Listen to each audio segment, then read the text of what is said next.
Welcome everybody to Extreme Off-Road Silly Builds, and today we're dealing with the 1989 Porsche 911 Desert Flyer. Now this has 1110 horsepower, 845 pounds-feet of torque from a 4 litre twin-turbocharged flat-six engine.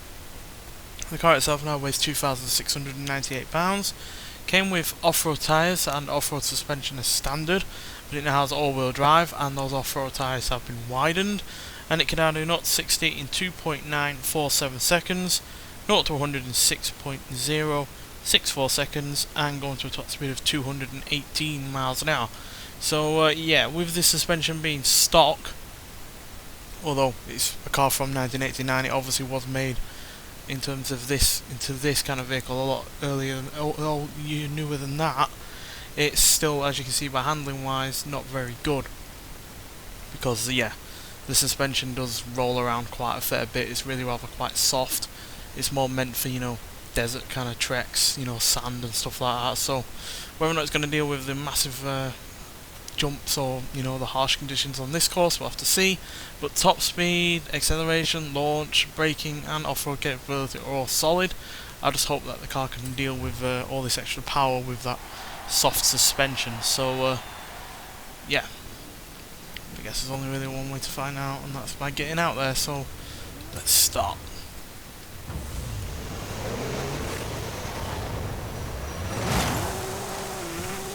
It shouldn't roll over or anything like the FJ40 did, but yeah, I'm just hoping that it can deal with the extra horsepower.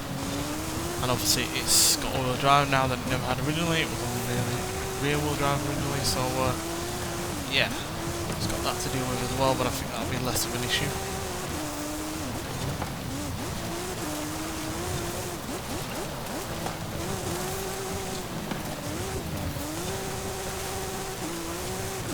A bit of understeer, but nothing, ruinous.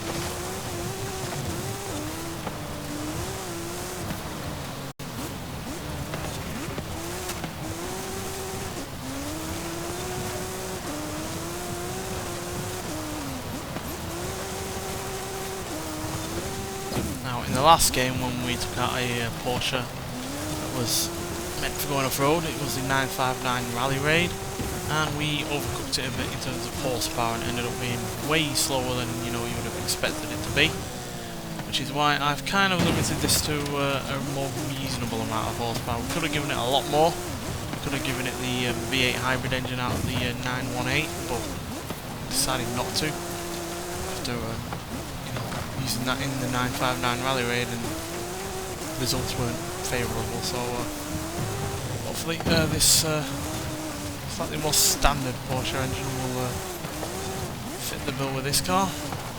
Oh dear. Nope, gonna have to rewind that.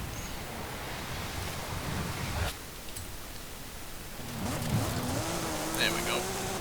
Come down on the brakes a little bit harder and we solved it.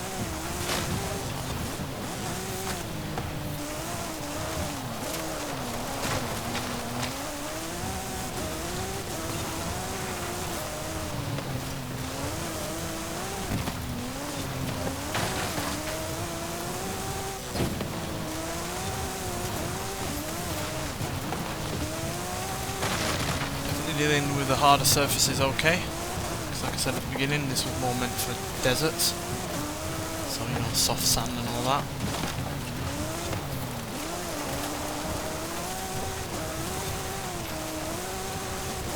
This rougher terrain is not overwhelming it, thankfully.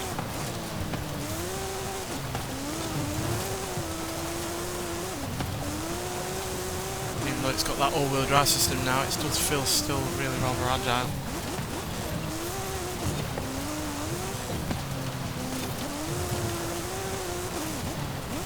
Guess it helps that there's not much weight up front.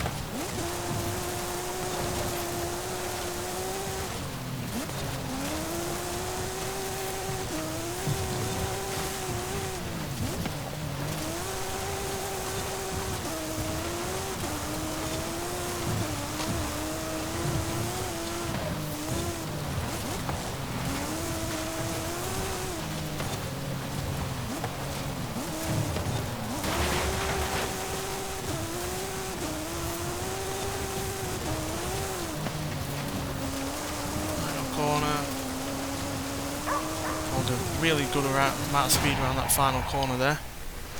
And a time of 3 minutes 28.342. So not by any means the fastest time that we've had. In fact, that's actually slightly behind the Mazda 323 GTR in the previous episode, but not by much, by less than 0.2 of a second. So it's not far off that car, which again, that car had all-wheel drive originally. It's a lot smaller and a lot more agile than this, and yeah, it had less in the way of weight as well, despite the massive decrease in power over this version, so this car even. But still, that means that we're cooking the Ford Bronco, the Ferrari FXXK Evo, the Toyota Land Cruiser AT37, the Sierra Cars RX3, the Wuling Sunshine S, the Duberti F150 Pre-Runner, the Nissan Pickup Rally Raid, and the Porsche Taycan Turbo S. So we are now the fastest Porsche that we've had before on this series so far. By quite a way as well. That's more than 4 seconds quicker than the Taycan, which was a little bit of a disappointment, but then again it is still quite a heavy electric car even with all the upgrades that you give it, so yeah, that's no surprise.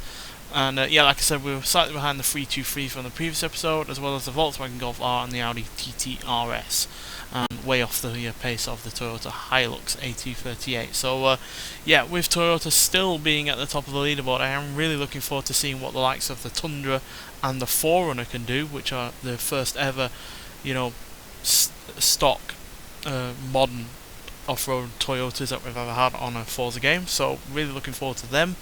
And yeah, they should hopefully challenge the Hilux, which I'd be surprised if that manages to stay on the top of the leaderboard. I expect at least one of those to beat that Hilux, which, like I said, has been at the top for quite a while now. Nonetheless, thanks for watching, and I'll see you in the next one. Bye.